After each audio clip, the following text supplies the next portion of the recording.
Unexpected shocker. The National Assembly receives urgent call to divide Nigeria. Explosive details will shock you. A prominent legal expert, Barrister Hassan, has called on the National Assembly to consider restructuring Nigeria into 12 distinct religions as part of the ongoing constitutional amendment processes.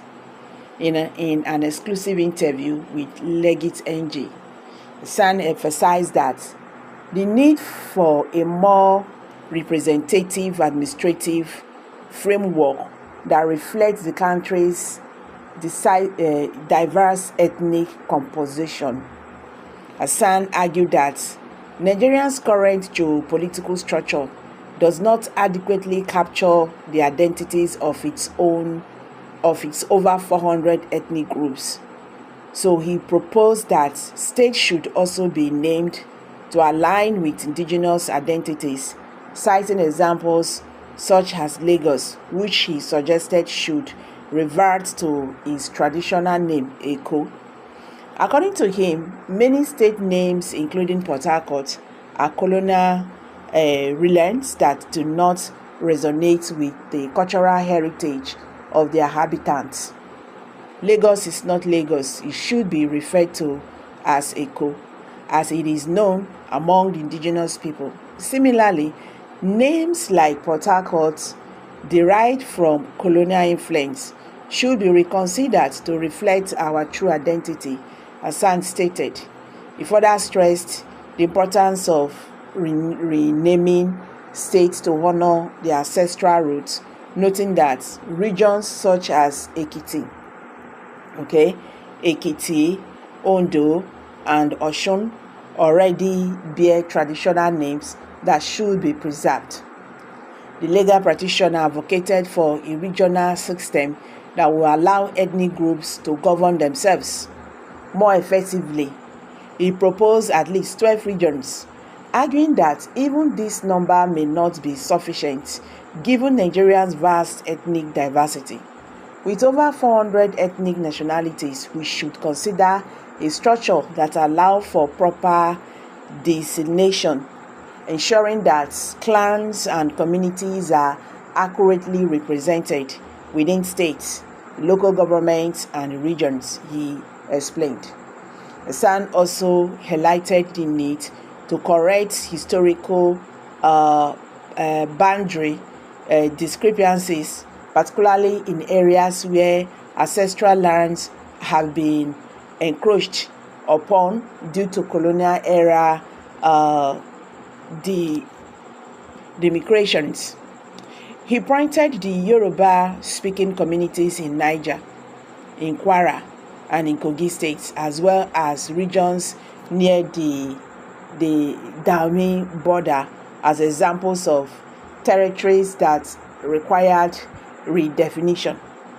The legal expert criticized the current practice of identifying religions by cardinal directions, for example, the southeast, the southwest, arguing that such, regions, please pardon me. He said, arguing that such classifications are arbitrary and fail to acknowledge Nigerians' ethnic composites.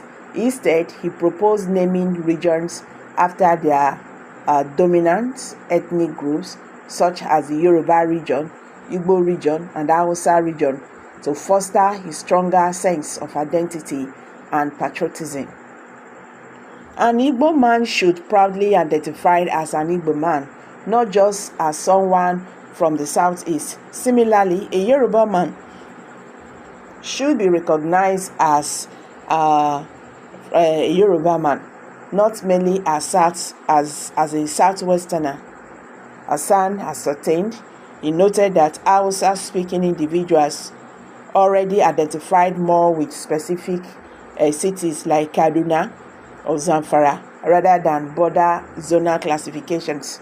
Hassan dismissed claims of ethnic bias in the federal appointments, countering allegations that the Yoruba people dominate key positions.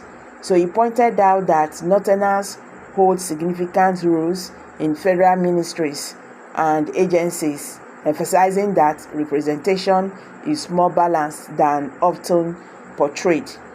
The call for restructuring comes amid ongoing debate about Nigeria's federal system, with many stakeholders advocating for decentralization to address regional grievances. Hassan's proposal aligns with broader discussions on constitutional amendments aimed at fostering unity while respecting ethnic diversity. He maintained that renaming regions and states would not undermine Nigerians' national identity, but rather strengthen citizens' connection to their heritage. This is not about changing Nigerians' name, but it should be about creating a structure that truly represents who we are. It will instill greater patriotism and a sense of belonging among Nigerians, he said. As the National Assembly continues its constitutional review process, Hassan's recommendations add to the growing discourse on how best to recognize Nigerians' administrative framework. Whether these proposals will gain traction remains to be seen, but they underscores the persistent demand for a more inclusive and representative governance model. The legal experts' remarks came at a time when ethnic tensions and calls for self-determination are gaining momentum across the country. His suggestions highlight the delicate balance between preserving national unity and acknowledging the distinct identities that make up Africa's most populous nation. So we are watching to see how the National Assembly will address this. I'm dropping it here. Please kindly drop your comments below the comment section, and don't forget to give us a thumbs up, share this video, let it go viral. Let Nigerians understand what is happening today. Thank you. See you in my next video. Bye for now.